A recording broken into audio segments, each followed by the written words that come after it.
आता पुन्हा एकदा बातम्या पाहणार आहोत वेगवान स्वरूपात। गिरणी कामगारांना मुंबईतच घर मिळावं या मागणीसाठी त्यांचा मोर्चा येत्या बुधवारी सकाळी 11 वाजता मुंबईतील आझाद मैदानातून विधान भवनावर धडकणार आहे। गेल्या 22 वर्षांपासून लढा देणाऱ्या गिरणी कामगारांच्या हक्काच्या घरांसाठी गिरणी कामगार समिती आणि मुंबईतील 15 प्रमुख संघटनांनी या मोर्चाचं आयोजन केलंय। ई चलन आणि वाहतूकदारावर लाभलेल्या इतर अनेक अन्यायकारक कायद्यांच्या विरोधात वाहतूकदारांचं बेमुदत चक्काजाम आंदोलन सुरू झालेलं आहे। या संपात नवी मुंबईमधील 70,000 अवजड वाहनांचा समावेश आहे। ई चलन कारवाई थांबवावी आणि क्लीनर अनिवार्य असल्याचा निर्णय मागे घ्यावा अशा मागण्यांसाठी सर्व अवजड वाहतूक करणाऱ्या संघटनांचा संप होणार आहे। वाहतूक पोलीस आणि आरटीओ कडून चुकीच्या पद्धतीने जारी करण्यात आलेले ई चलान रद्द करण्यासोबतच इतर मागण्यांसाठी वाहतूकदारांनी 2 जुलैपासून राज्यव्यापी संप पुकारलेला आहे। 2 दिवसात मागण्या मान्य न झाल्यास संपाची तीव्रता वाढवण्याचा इशारा राज्य माल वाहतूक संघटनेनं दिलाय। विना अनुदानित आणि अंशतः अनुदानित शाळांना 1 जूनपासून टप्पावाढ लागू करण्याच्या मागणीसाठी शिक्षक संघटना आक्रमक झाल्यात। या संदर्भात शासनाकडून होत असलेल्या टाळाटाळीचा निषेध व्यक्त करण्यासाठी येत्या 8 आणि 9 जुलै रोजी राज्यभरात शाळा बंद आंदोलन पुकारण्याचा इशारा खासगी शिक्षकांनी दिलाय। महापालिकेच्या 55 शाळांच्या इमारतींची दुरुस्ती गेल्या 2 ते 3 वर्षांपासून सुरू असून हे काम अत्यंत संथ गतीने सुरू असल्याची टीका शिक्षण वर्तुळातून होते आणि त्यातील 15 शाळांच्या दुरुस्तीसाठी 1 वर्षाची मुदत देण्यात आली होती। मात्र त्यानंतरही शाळांच्या इमारतींची दुरुस्ती सुरू असल्याचं चित्र आहे। नागपुरात 5 वर्षात नागपूर पालिकेच्या तब्बल 51 शाळा बंद झाल्यात। पालकांचा इंग्रजी शाळांकडे वाढता कल असल्यानं पालिकेच्या शाळांना घरघर लागली आहे। तर शाळेतील अनेक शिक्षक हे निवृत्त झालेत। मात्र नवीन शिक्षकांची भरती अद्यापही केलेली नाहीये। तर गेल्या 15 वर्षात पालिकेच्या तब्बल 72 शाळा बंद झाल्यात। राज्यातील इयत्ता 1ली आणि 2रीच्या मराठी आणि इंग्रजी भाषेच्या शाळांमध्ये हिंदी भाषा वगळून शाळेचे सुधारित वेळापत्रक आजपासून लागू होणार आहे। राज्य शैक्षणिक संशोधन प्रशिक्षण परिषदेनं आदेश जारी केले। मुंबई विद्यापीठाच्या पदवी प्रमाणपत्रावर असणाऱ्या बोधचिन्हावर मुंबई शब्दाचा चुकीचा उल्लेख झाला होता। या चुकीसाठी कंत्राटदारावर कारवाई करण्यात आली असून कंत्राटाच्या एकूण रकमेच्या 20% रक्कम दंड म्हणून आकारली जाणार आहे। मुंबई विद्यापीठानं संलग्नित महाविद्यालय आणि मान्यताप्राप्त शिक्षण संस्थांसाठी पदवी अभ्यासक्रमांच्या 2025-26 या वर्षाचं नियोजनाचं कॅलेंडर जाहीर केलंय। त्यानुसार हिवाळी सत्राच्या परीक्षा 9 ते 25 ऑक्टोबर दरम्यान घेतल्या जाणार आहेत। राज्यातील 11वीसाठी एकूण 3,57,691 विद्यार्थ्यांचे प्रवेश झालेले आहेत। तर कॅप अंतर्गत 2,85,298 इतके प्रवेश झालेले आहेत। शिक्षकांना अध्यापनाऐवजी अन्य कामांमध्ये गुंतवू नये असा नियम असतानाही मुंबई महानगरपालिकेच्या प्राथमिक शाळेतील बहुतांश शिक्षकांना मतदान केंद्रस्तरीय अधिकारी म्हणून काम करण्याचे आदेश देण्यात आलेले आहेत। हा आदेश तातडीनं मागे घेऊन निवडणूक कामातून शिक्षकांची मुक्तता करावी अशी मागणी प्रहार शिक्षक संघटनेनं केलेली आहे।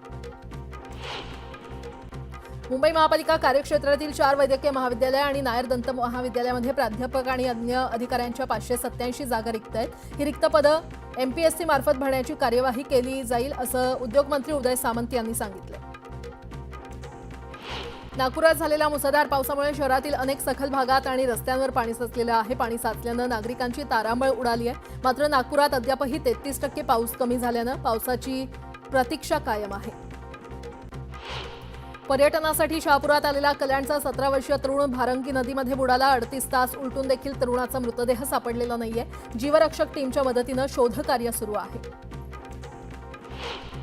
मुसाळ तालुक्यातील वांजोळा साकेगाव दरम्यान रेल्वे पुलाखाली पावसाचं पाणी साचल्यानं नागरिकांना त्रास सहन करावा लागतोय। पाणी साचल्यानं पुलाखालून वाहन काढताना कसरत करावी लागते। अलमट्टी धरणाची उंची वाढवण्याबाबत कर्नाटक सरकारच्या निर्णयाला महाराष्ट्रातील यापूर्वीच्या आणि आताच्या सरकारचा असलेला कडाडून विरोध कायम आहे। त्याबद्दल सर्वोच्च न्यायालयात देखील हीच भूमिका कायम ठेवली आहे अशी स्पष्ट ग्वाही जलसंपदा मंत्री राधाकृष्ण विखे पाटील यांनी गुरुवारी विधान परिषदेत दिली।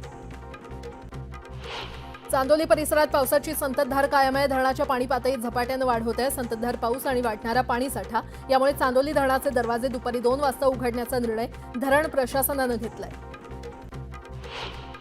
कुडाळ जिल्ह्यामध्ये बुधवारपासून मुसळधार पाऊस कोसळत असून कुडाळ तालुक्याला देखील मुसळधार पावसानं झोडपून काढले।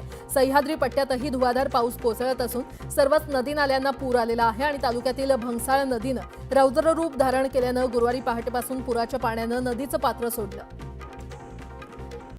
2 दिवस कोसळत असलेल्या धुवाधार पावसामुळे कणकवली तालुक्यातील जनजीवन विस्कळीत झालं. गड नदीचं पाणी रस्त्यावर आल्यानं आसरा, हळवल, बोर्डवे आणि कळसुली या मार्गावरील वाहतूक विस्कळीत झाली होती. रात्रभर वीज पुरवठा देखील खंडित झाला होता.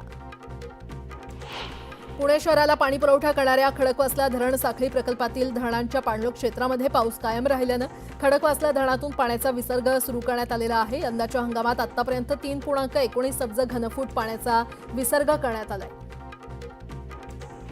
ठाणे जिल्ह्यात समाधानकारक पाऊस सुरू आहे. धरण परिसरात देखील पाणी पातळीत वाढ झालेली आहे. जिल्ह्याची तहान भागवणारे बारवी धरण 57% भरलं असून गेल्या वर्षापेक्षा समाधानकारक स्थिती असल्याचं म्हटलं जातंय. आषाढीसाठी पंढरपुरात पालख्यांचं आणि दिंड्यांचं आगमन सुरू झालंय. विठ्ठलाच्या सासूरवाडीची पहिली दिंडी पंढरपुरात आली आहे. कौंडिण्यापूर येथून रुक्मिणी मातेची दिंडी पंढरपुरात पोहोचली. तब्बल 600 किलोमीटरचा पायी प्रवास करत दिंडी पंढरपुरात येऊन विसावली. आषाढी एकादशी निमित्त एका विठ्ठल भक्तानं अनोखी कलाकृती साकारली आहे. तांदळावर विठ्ठल रुक्मिणीची मूर्ती साकारलेली आहे. तांदळावर साकारलेली विठ्ठल आणि रुक्मिणीची कलाकृती अनेकांच्या आकर्षणाचा विषय ठरली आहे.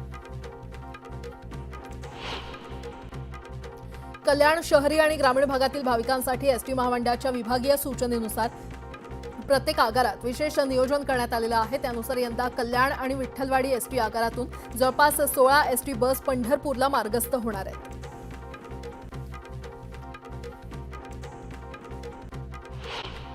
आता 5 जुलैला वरळी डोम इथे ठाकरे बंधूंचा विजयी मेळावा होणार आहे. या पार्श्वभूमीवर वरळी डोम परिसरामध्ये ठाकरे बंधूंचे बॅनर झळकतायत. ठाकरे हाच महाराष्ट्राचा ब्रँड असा उल्लेख त्यावरती करण्यात आलाय. आम्ही गिरगावकर संघटनेनं हे बॅनर लावलेत. आमच्या प्रतिनिधी सुस्मिता भदाणे आपल्या सोबत आहेत. सुस्मिता, उद्या सकाळी हा मेळावा होणार आहे, ठाकरे बंधूंचा विजयी मेळावा. तर त्यासाठीची काय तयारी आणि काय चित्र वरळी परिसरात दिसतंय? खरं तर बंधू मिलाप आपण यापूर्वीही अनेक बघितलेत, परंतु 5 जुलैचा बंधू मिलाप हा मुंबईकरांसाठी अतिशय महत्त्वाचा आहे. ठाकरे बंधू एकत्र येणार आहेत. आक्रमक भूमिका घेणारे राज ठाकरे आहेत आणि संयमी नेतृत्व उद्धव ठाकरेंचं सुद्धा आहे.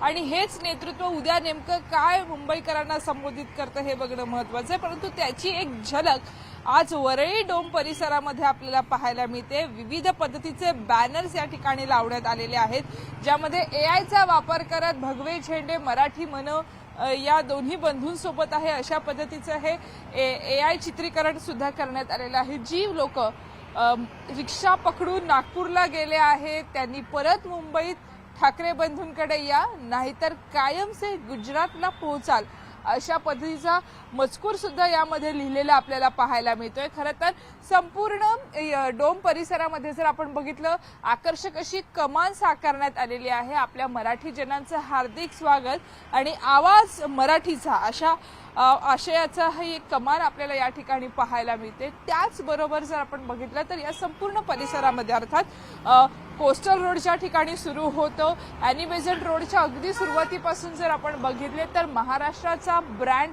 हा ठाकरे असल्याचं सुद्धा इथे आपल्याला काही फोटोंमध्ये पाहायला मिळतं आहे. राज ठाकरे, उद्धव ठाकरे उद्या नेमकं काय बोलणार याची उत्सुकता कायमच आहे. परंतु आणखीन एक बॅनर सगळ्यांचं लक्ष वेधून घेतोय, तो म्हणजे ठाकरे साहेब सभा झाल्यावर फक्त आदेश द्या. कोणकोणत्या महाराष्ट्रद्रोही लोकांना सरळ करायचं आहे, आम्ही आदेशाची वाट पाहतोय अशा पद्धतीचा मसुदा यामध्ये लिहिलेला पाहायला मिळतोय.